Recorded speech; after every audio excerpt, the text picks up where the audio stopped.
What is going on, guys? Welcome back. In today's video, we're going to do something a little bit different. We're going to go through the Stack Overflow Developer Survey 2022. We're going to compare it a little bit to the survey of 2021, and I'm going to give you my opinion on the statistics on the questions asked. So essentially, the Stack Overflow Developer Survey is a survey where developers are asked what kind of tools they use, what operating system they use, what their gender is, which country they're from, how much they earn.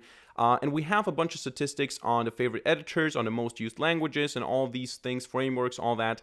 And what we're going to do in today's video is we're going to casually browse through it. I'm going to talk a little bit about the results, what I think is surprising, what I think is interesting, what my opinions are, and it's going to be a quite casual video. So let's get right into it. It's not a game, it's a rich thing.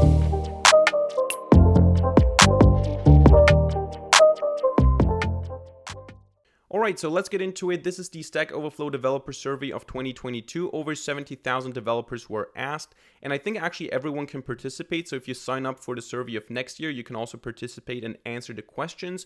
However, there is a distinction made between professional developers and people learning to code. So if you go, for example, to the technology section, you can go down here and see that you can have the answers for all respondents, for professional developers, or for people learning to code, and the results differ there. So they have different technologies they use, different demographics and all that.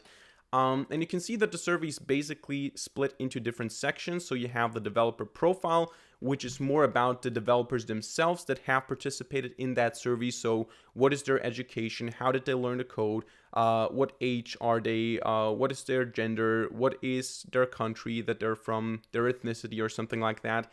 So we're going to go through that quite quickly. I think the most important or the most interesting thing is the technology section, where you see what languages are popular, what frameworks, what operating systems, what editors, what tools, and all that.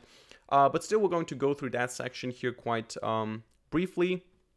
And you can see the first point is the education.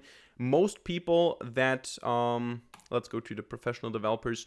Most professional developers have a bachelor's degree, probably in computer science. I don't think that it's specified here, or is it? No, it's. I think it's just a bachelor's degree, so it can't be in anything. But you can see most people have a bachelor's degree or a master's degree. Some people have without earning a degree, so they went to college, but then maybe they quit or are not done yet. But you can see that most developers are somewhat engaged in college. I think when you go to learning to code, people are not really that much in college. I mean, some of them have a bachelor's degree, but most of them are actually in secondary school, so probably also quite young people, which makes sense because when you learn to code, you're probably younger than when you are a professional developer. Let's go down here. So how did people learn to code? I think that's quite interesting because you can see that the most common way to learn to code is actually using online resources, videos, blogs. So basically what you're doing when you're watching my channel here, or other channels for that matter, this is how most people learn to code, by watching videos, reading blogs, going through forums and learning stuff. Then people learn a lot in school. Then they use books, online courses. I would say actually online courses are kind of the same thing as videos, because the only difference is that you pay for it. So if I release a course in the future, it's not too different than you watching me on YouTube. The difference is that you pay money, but essentially, yeah, that's how people learn to code as well. And the last, the least popular answer here is hackathons, which I think makes sense because I think hackathons, as far as I understand it, is for people that already can code and they basically show their skills, show off their skills. By age, you can also see that people under 18 years old learn online the most, which makes sense because they're not in college yet. So most of them are not in college yet, so they will probably not really learn a lot there.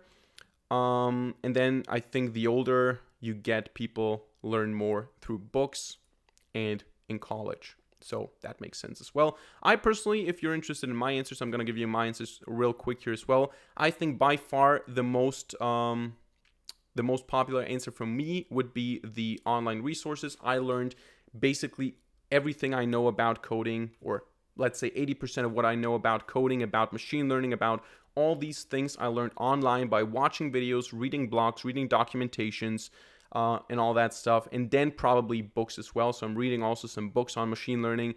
In university and college, I learned things that I would probably not learn otherwise. So stuff like linear algebra, calculus and algorithms and data structures and stuff like parallel computing or stuff like that. So stuff that probably, if you're just on your own out there looking to learn things, you would not necessarily Google. So I would probably not Google parallel computing and algorithmic complexity of parallel algorithms, because that's just not something that I use right now. So why should I learn it?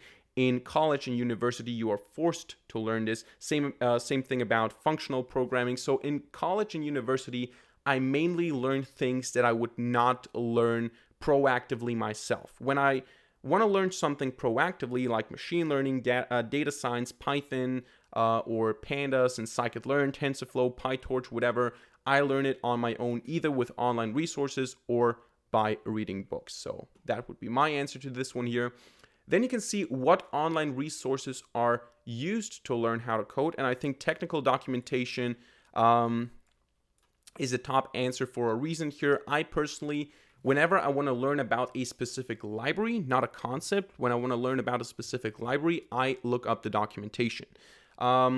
Which is what a lot of people don't do, especially when they're beginners. They like to watch a tutorial on it. So you want to learn, for example, about TensorFlow.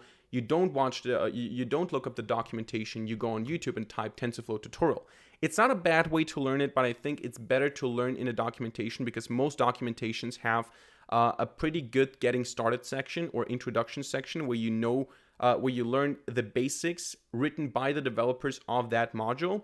However, I would not use technical documentation to learn about concepts. So for example, if I don't know what a neural network is, if I don't know what activation functions are, if I don't know what a convolutional neural network is, I would not use the TensorFlow documentation to learn about it. I would look up the concept itself, either on Wikipedia, in a book, or in a video. The documentation is more for specific frameworks and libraries, I would say. So then Stack Overflow is, in my opinion, a pretty bad answer, because I never learned a code on Stack Overflow. I would never go on Stack Overflow to learn how to code. I only go on Stack Overflow to fix something or to see how something is done, which of course you could interpret as learning to code, but for me, Stack Overflow is more like a problem-solving forum. So I want to do something, I want to know how to use a certain function, and I go on Stack Overflow to do it. I don't think necessarily that is learning how to code. Of course, you learn how to use functions, you learn how to do things, but I don't interpret this as learning how to code, because for me, learning how to code is learning a new concept. I want to know how to build neural networks.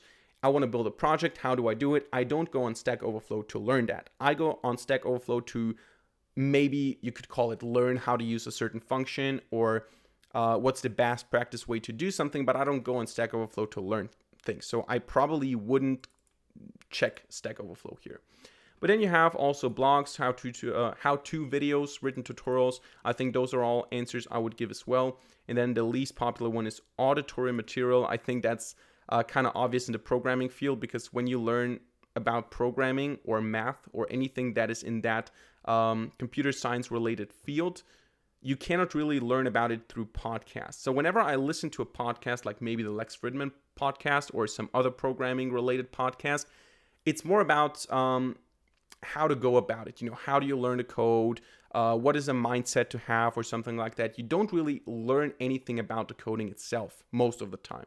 So I never learned through a podcast how a neural network works, or how a blockchain works, or anything like that. So I think, yeah, that's probably an answer that I would not give myself as well. So then online platforms, course platforms. So you have Udemy, the most popular one, Coursera. I don't really use any of those. I mostly use YouTube. Then experience, you have how long are people coding. Most people are coding 5 to 9 years. And then you have a lot of people coding 10 to 14 years. Now for this answer, it's a little bit difficult for me to answer, because the question is, what do you see as coding? Now, I started coding at the age of 9, which is also why Neural 9 is called Neural 9. But I wouldn't say, now I'm 23, I wouldn't say that I'm coding for 14 years. This sounds like I'm an expert, that I'm a professional senior developer.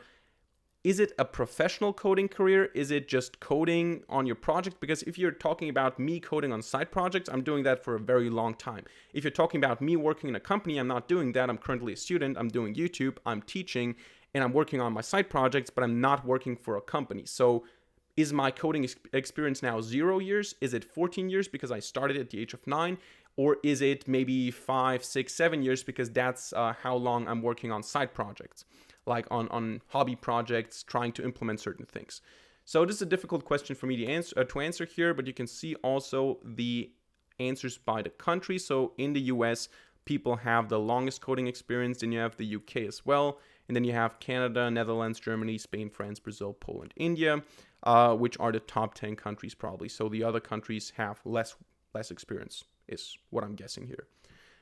Okay, so maybe that's the answer to my question here. I think this is maybe just coding in general, and this is professional coding. So here I would probably have to say actually less than a year because I'm not a professional coder yet, at least.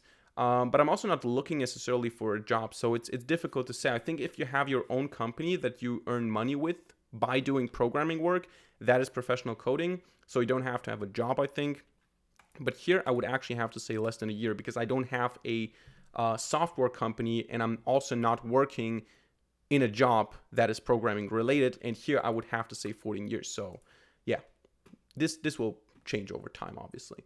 So by developer type, okay, this is not too interesting to me personally. Developer type, this is interesting. Most developers are actually in the fields that I'm really not interested in. So I personally, I'm really not interested at all in web development, in app development, in any of these, what would you call it?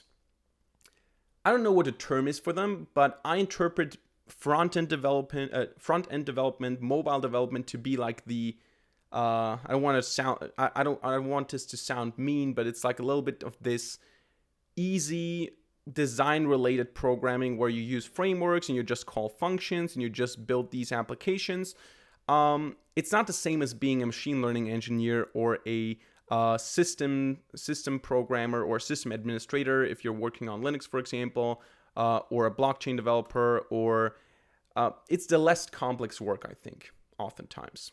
So it's more learning about frameworks than learning about concepts. I think that's a good way to put it, because at the end of the day, if you're a full stack developer, you need to know, if you're working on Java, for example, Spring, and then Angular in the front end, and maybe some frameworks to do certain things.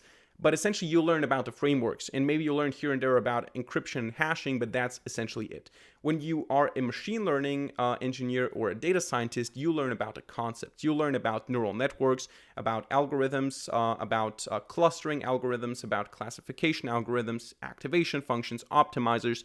You learn the theory, and then you use frameworks to apply that theory. So you learn about neural networks, and then you use PyTorch or TensorFlow to implement them, or you do it from scratch. So it's more about the technicalities, and then you just use frameworks as tools, whereas as a full stack developer, you mainly learn to use frameworks. And yes, if you learn one framework, it's probably easy to learn another framework.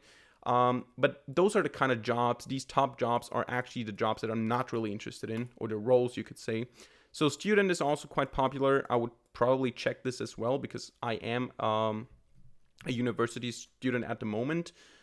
Yeah, then you have educator. I don't know if I would consider myself an educator. I mean, on YouTube I am. I'm not a professional educator in college or in school.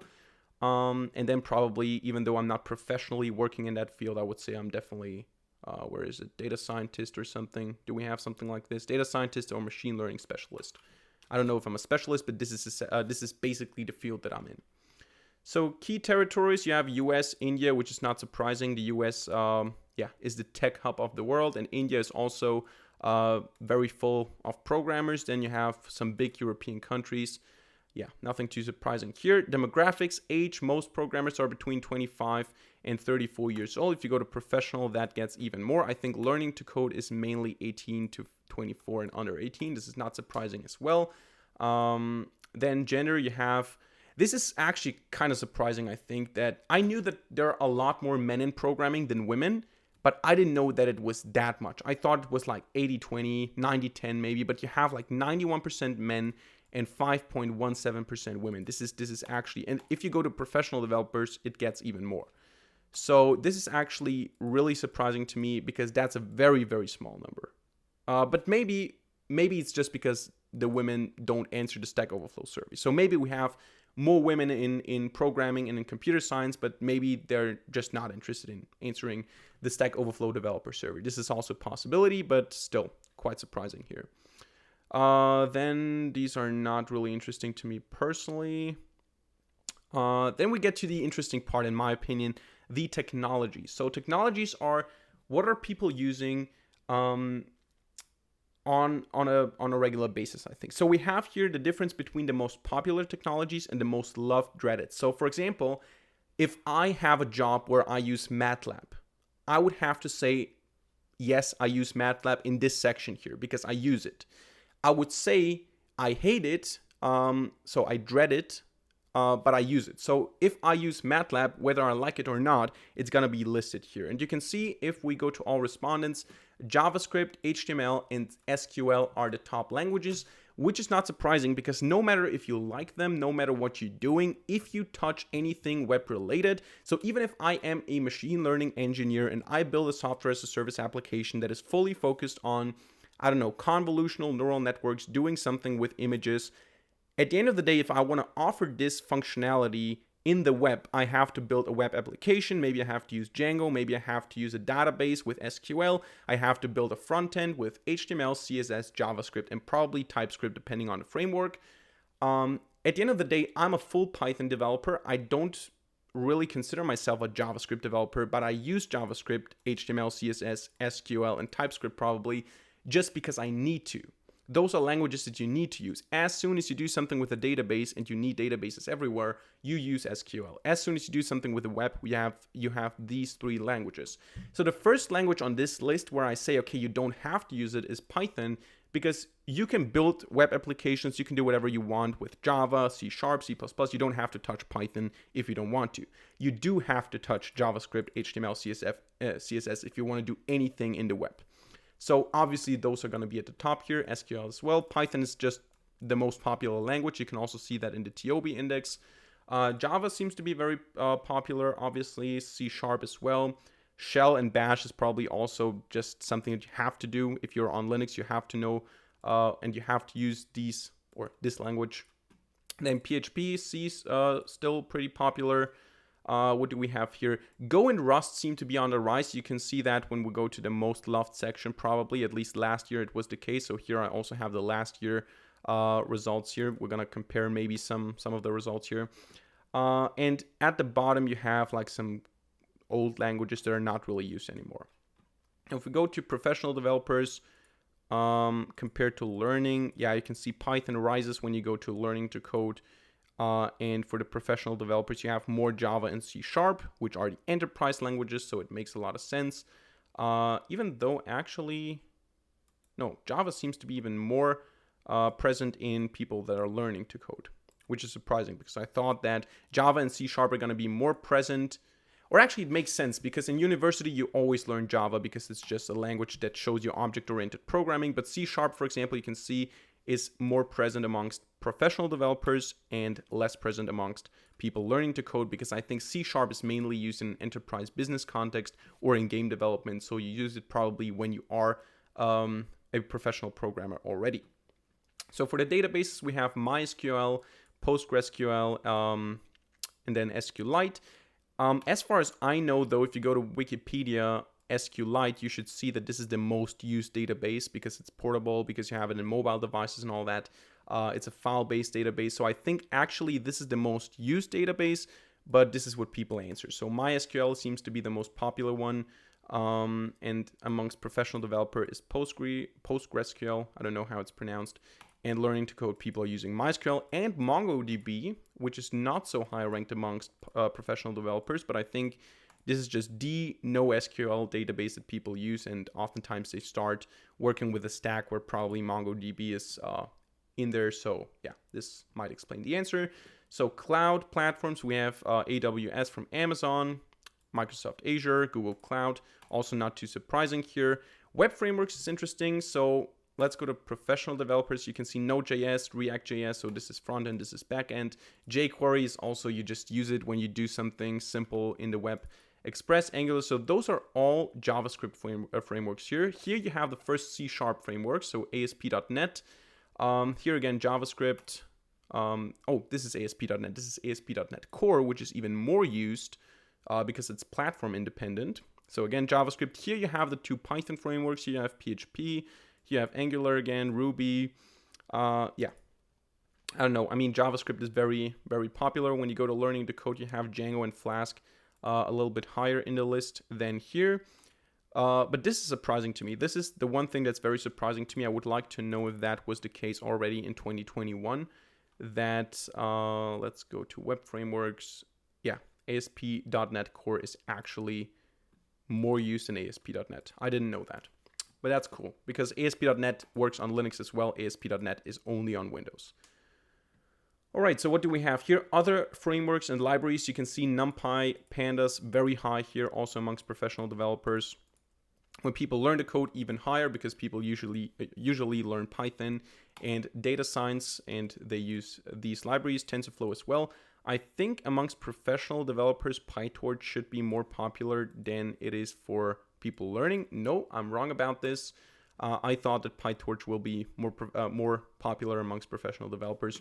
But it might also be the case that professional developers are just not so much into Python. I think if you just focus on Python, it might be more popular amongst professional developers. So what do we have here? Notable differences are that professional developers are more likely to use, people learning to code are more likely to use NumPy, Pandas as well. They are more Python based. No, both are Python based, and people learning to code are using Python more often. And then we have TensorFlow and scikit-learn also being more popular, just because they're Python libraries, I think, at the end of the day. Then we have other tools here, NPM, obviously, for those that use JavaScript, Docker, very important tool as well. Homebrew is, as far as I know, only on Apple. And this is interesting to me. This is very, very interesting to me, and very awesome to see that people are using Vim as their main editor, or one of their main editors. At least that's how I interpret the question here when it comes to the survey. So you can see Visual Studio Code, by far the most popular editor. I do not agree with that. I agree with it being the most popular because it obviously is, but it wouldn't be my choice. I don't really like to use it. But you can see amongst professional developers, Vim is very Vim is very popular. And also you have NeoVim as a separate, NeoVim is a separate editor here, so you can combine them here, because not everyone uses NeoVim, but still people use Vim a lot. Now, I don't know how many people just check Vim because they use it here and there, because they're operating on Linux and they have to use something and they use Vim. And how many people are actually using Vim as their main editor or one of their main editors. So, yeah. But it's more used by professional developers, obviously, and PyCharm is more used by people learning to code, which I think makes sense because PyCharm makes everything quite easy. And I think it's a little bit too much if you're not working on a big project, a big Django project, maybe with a lot of frameworks involved and libraries involved, then you might need such a big development environment. But if you're just coding a little game or something, stuff like Visual Studio Code or Vim is probably more suitable or more suited to the task. But yeah, it's very, very nice to see that Vim has such a popularity, and NeoVim as well. And for those of you who are into Emacs, you can see it's not too popular, but I've never used Emacs, so I don't know if it's good or not. So yeah. But my answer would definitely be Vim, NeoVim. Notepad++, yes, of course. I use it all the time just to open files. I don't open it in the ordinary editor. I don't want to open up a development environment, so I just use Notepad++ to display files, to change something real quick. IntelliJ, if I use Java, I always use IntelliJ, and I don't use Visual Studio because I don't use the languages. And I actually don't use Visual Studio Code. I mean, I have used it here and there in some videos, but most of the time I use PyCharm, IntelliJ, or Vim, NeoVim. I don't really use VS Code too much. Then we have some asynchronous tools, some synchronous tools. Operating systems is also very surprising to me. I never thought that developers are using Linux more than Mac. Now, I think that's a logical choice, a logical decision to make, but I didn't think that this was the case. I thought that Windows is by far the most popular, then you have Mac OS, and then you have Linux, but it seems like a lot of people are using Linux, a lot of developers are using Linux, which makes me happy. And a lot of people use the Windows subsystem for Linux as well, which I'm using as well. So then we get to a very interesting section, the most popular, the most loved, dreaded, and wanted programming languages. So you have here How you read that graph is the blue bar here tells you how many people love the language, and the purple one tells you how many people hate it. So if you have a lot of blue and a very little purple, this basically means that a lot of people love the language and very few people hate the language. Now, if you have 50-50, this can mean that a lot of people love the language, but a lot of people also hate the language. So it doesn't have to be that just because you have very little blue doesn't have to mean that no one likes the language. It just means that more people hate the language than they like it, right? So you can see this is something that I noticed already in last year's survey. I think that Rust is a very popular language. Rust seems to be very, very loved. I've never coded in Rust. I want to learn it and I want to play around with it, but it seems to be a modern C type of language that is just more secure. You have garbage collection and all that. Seems to be an attempt to have a modern C, and it's developed by Mozilla as far as I know. So this is a very, very loved language. Then you have TypeScript and Julia, which is a scientific programming language. Python is very loved. And of course, guess what will be at the bottom? I'm not surprised at all by that. MATLAB, where it belongs. A lot of people hate MATLAB. I hate MATLAB. This is a horrible language in my opinion, and it deserves this last spot here. Then you have also the want section. The want section is basically people that want to learn a language, want to work with a language, but are not learning it or working with it yet. So for example, if I don't know anything about Rust, but I want to learn Rust, I would check Rust here. And you can see Rust is the most popular one. Python obviously as well.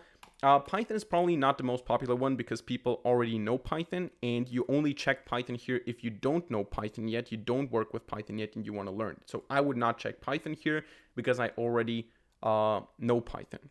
So yeah, otherwise I think it would be on the top, at the top. So at the bottom here you have Delphi. Where's MATLAB? Let me see if MATLAB is low. No one should want to learn MATLAB. Is it in the list at all? I'm not sure. I don't see MATLAB here. Oh, there you go. Here it is. Very, very unpopular language. Databases, yeah, not too interesting. Cloud platforms, web frameworks. So this is interesting. A lot of people want to learn Phoenix. I don't know what Phoenix is. Phoenix framework. Elixir programming language. Okay, I don't know what that is, to be honest. Never worked with it, but it seems to be very, very loved by the people that use it, and not a lot of people hate it. Then you have a bunch of other frameworks that I don't know. ASP.NET Core seems to be very popular, and Django doesn't seem to be too popular, but more popular, more loved than hated. And at the bottom you have AngularJS, jQuery, and ASP.NET. And Flask is more hated than loved. Okay, interesting. So in the one section we can see React.js, Node.js, okay, these typical JavaScript frameworks, then Django. Yeah, not too surprising either. Then what do we have here? Other frameworks and libraries. I don't know what Hugging Face transformers are. Seems like something that sounds a little bit like machine learning. Torch is very popular, so PyTorch, which I understand. I also want to learn PyTorch. So I would check this one here. TensorFlow, I know a little bit. Probably I would check it here as well. Is the most wanted, so people that don't know it want to learn it a lot. NumPy, Pandas, obviously, because a lot of people want to learn Python. So then we have, this is interesting. This is also something that I really like to see. The most loved development environment is NeoVim. So people who use NeoVim love it. Very few people hate it. The only people who don't like NeoVim are probably the people who don't use it or don't have a clean installation. NeoVim is an awesome editor, an awesome development environment. It's very loved and not hated a lot. And the most hated one is NetBeans, which is a Java development environment, and RStudio. RStudio is also hated. VS Code is loved. I would not love VS Code. I would not hate VS Code, but I would probably say I just don't use it. Emacs is loved a lot, and Vim as well. And wanted, the most wanted is VS Code. And a lot of people, or at least some people, want to learn Vim and NeoVim as well. So asynchronous tools, Notion. Okay, I didn't know that people use Notion for programming related stuff. I use Notion myself, but just for my personal management with to-do lists and goals and all that. But seems to be used in programming communities as well. Then synchronous tools, Slack is very popular. I understand that. I use Slack a lot, especially in university. And this is an interesting graph showing you, okay, people that know one language want to learn another one. You can look at that yourself if you want to. I think it's too much to discuss here. Same for databases and all that stuff. Let's just skip this section here. This is interesting. The most paying technology. So what language earns you the most money? And you can see here that Clojure, Erlang, and F# and Lisp are the most highest earning languages. And I think the reason for that is because the amount of people that can code properly in these languages is very, very small. And people need those languages for some reason. I think Lisp is very popular because it was very popular. And if you now know Lisp, you are very valuable to certain companies because they need you. They need people like you. And if you're an expert, you're very hard to replace. Whereas if you know Python, right? Python is a great language and everyone's using it and it's needed everywhere. But everyone knows Python. You have to be very good in a specific niche. If you know one of these languages, probably you're very valuable to specific companies. However, you will not get a job easily because no one is looking for Lisp. Almost no one is looking for Lisp or F# developers. And if they're looking for them, they're going to pay you a lot of money. But I don't think that you will find a job easily. Ruby, probably only because Ruby on Rails. Then you have Rust. And Python is here pretty low. Solidity is the Ethereum language, and at the bottom you have Dart, which is the Flutter language, MATLAB.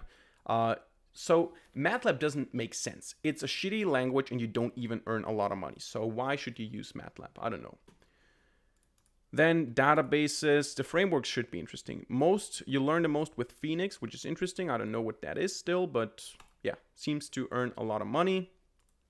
Then Ruby on Rails, which makes sense because a lot of applications are based on Ruby on Rails. ASP.NET Core also makes sense, and Flask seems to earn more money than Django, which is interesting. I don't know why that is. I'm not so much into web development. And then what do we have here? I mean, I don't know why people earn different amounts of money based on the editors they use. I don't understand what exactly that is, but people who use NeoVim and Vim earn more than people who use VS Code, as it seems. I don't know what that means, to be honest. Okay, yeah, you can see how the salary increases or changes for the different languages. Then version control, everyone uses Git. I don't even know what the other ones are. Mercurial and SVN, I've never used them. I don't know about them. Interacting with version control systems. Most people use a command line. Some people use a code editor. A few people use a graphical user interface. Professional developers use the command line more than people learning to code. Obviously, I think that's quite obvious that this is the case. GitHub is more popular than GitLab and Bitbucket. Also makes sense, I think. I think GitLab is more used, at least for me, GitLab was more used in university. I personally use GitHub for my personal stuff. Then what do we have here? Employment, full-time. Yeah, how are people employed? Do they work remote? This is surprising to me. Almost 50%, like 42.9% fully remote workers. Or hybrid. Hybrid is very, very high as well. Full in-person, very low. So most programmers seem to work from home or from wherever they are. They don't have to go to the office. This is surprising to me. I knew that the numbers are high, but I didn't know that they're that high. But you can also see here by organization size, most people that are just me, so freelancers probably, or having a one-man business, are working fully remote, which makes sense because you're a one-man show. But if you have more employees or if you're in a company with more employees, you're probably working hybrid or in person. But still, most people are working at least partly remote. This is surprising to me. Company info, most people work in 20 to 99 employees companies. And then here we have the solopreneurs, the freelancers and all that. And then you can see also the different job types. So a senior executive earns the most. The management positions earn the most. And then you have like DevOps and stuff like that, managers, marketing, sales, and I think the developers, full stack developer earns way less. I don't know where data scientist is. There you go. A little bit higher, but yeah, most people, the most earning jobs are where the managers are. And yeah, that's usually the case, the business side of things. What do we have here? Just some salary by language and coding outside of work. Is it a hobby? Are you contributing to open source? This is interesting as well. Freelance contract work. Okay, a lot of people code as a hobby, which I think is a good thing because they are actually passionate about what they're doing. And then you can see, okay, are they using Stack Overflow? Obviously they are if they're answering this survey. I think the missing 2% are troll answers mostly, because who answers the survey proactively without using Stack Overflow? And the frequency of visiting Stack Overflow is daily or almost daily or a few times per week or multiple times per day. So yeah, I would probably say a few times per week because I don't use it daily, but every time I code, anytime I really code, I use Stack Overflow because I run into some errors and I really want to look up quickly, okay, how to use that NumPy function. Even though I looked it up already 100 times, I look it up again. Right, so I have an account on Stack Overflow. I do have one, but I never use it actually. I don't really participate. I think I asked a question twice in my life. I never answered a question, but yeah, so less than once per month or monthly, and never participated. I have participated. I asked 2 questions, but that's it, essentially. Feel like a part of the community. I mean, yes, as a programmer, automatically I feel like a part of the Stack Overflow community, even though I don't really participate just because I use it so much. And then we have, yeah, some other statistics here. So I think that's the most interesting part. I didn't really compare it to this one here. I hope you're not annoyed by that, but you can compare it yourself if you want to. Let me know in the comment section down below what your answers would be to some of those questions, where you differ from the averages, and where you would give different answers, and what your favorite technologies and most hated technologies are. I would really like to know that. Let me know in the comment section down below. So that's it for this video today. It was a little bit more different. It was casual. It was just me talking about something that I think is quite interesting. Let me know in the comment section down below if you like this. Let me know by hitting the like button. And of course, as always, don't forget to subscribe and hit the notification bell to not miss a single future video for free. Other than that, thank you much for watching. See you in the next video, and bye.